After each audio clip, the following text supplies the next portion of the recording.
Hello,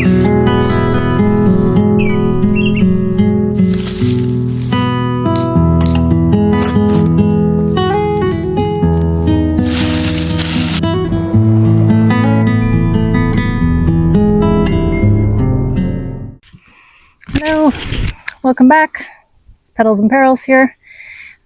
We are doing some transplanting today. It's fall, it's October, and you know, you learn something new every year. And this season we put Foxglove in the ground for the first time. And I love Foxglove. I think they're so stunning. They are toxic, so you have to be, you know, conscious of that. If your pets tend to eat plants, don't put them in the yard where they roam.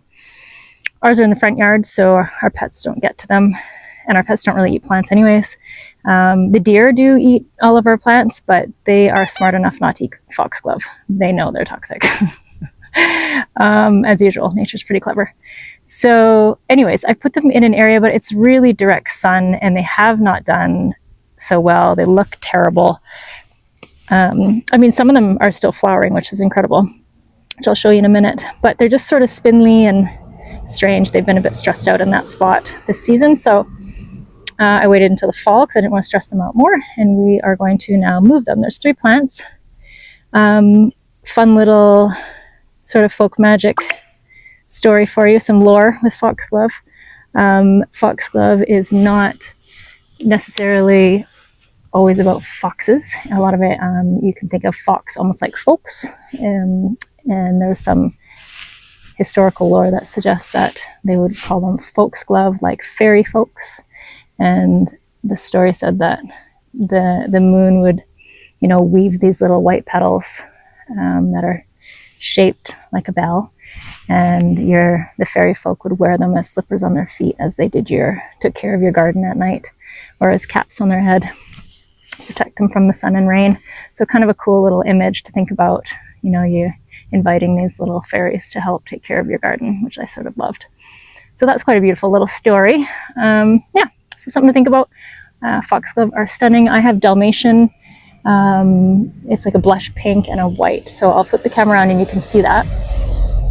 And I am going to dig them up. You can watch me do that, and we'll transplant them to a spot that has some really beautiful morning sun and then nice shade. So they do prefer not to be in that extreme heat. They like sun, but not in extreme heat. And we get a lot of really hot days here, and they've had 0 shade in their spot.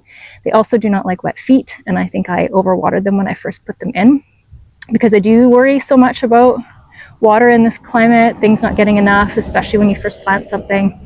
So I probably overcompensated a bit. So anyway, here's hoping for a better year next year and that they do well, but I'll show you what they look like now. So here's the healthiest plant. I can literally hear a bee buzzing inside one of these little flowers right now. Where is it? I think it's in one of the pink ones. It's so cool. It's going crazy. Anyway, look at how beautiful those flowers are. The purple, you can see why it's called Dalmatian, those spots. So that's the white one. And then these are those sort of blush pink. Yeah, so it's a real treat that they're even giving me more blooms in nearly the middle of October. Okay, so I'm going to dig those up, and we'll go move them to a happier home.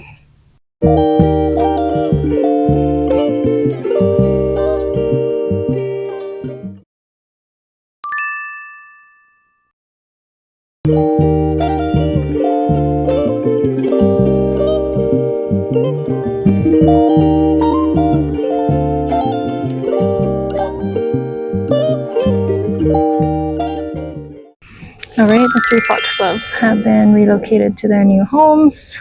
Hopefully they do well here. I'm going to give them some water, but not too much, because we're getting some rain soon. Sneaky MO, I happened to place these right outside my son's window, who's just becoming a teenager. So I'm hoping they'll grow tall enough, because they're supposed to be pretty tall, that if he sneaks out, he's going to have to trample the Foxglove, and I'll be on to him. There you go. Follow me for more parenting tips. Thanks for watching. Appreciate you being here. Like, subscribe, comment below. Do you grow Foxglove? Do you have any tips for me? Post pictures of your lovely plants. I'd love to see them. Okay, have a super day. Bye.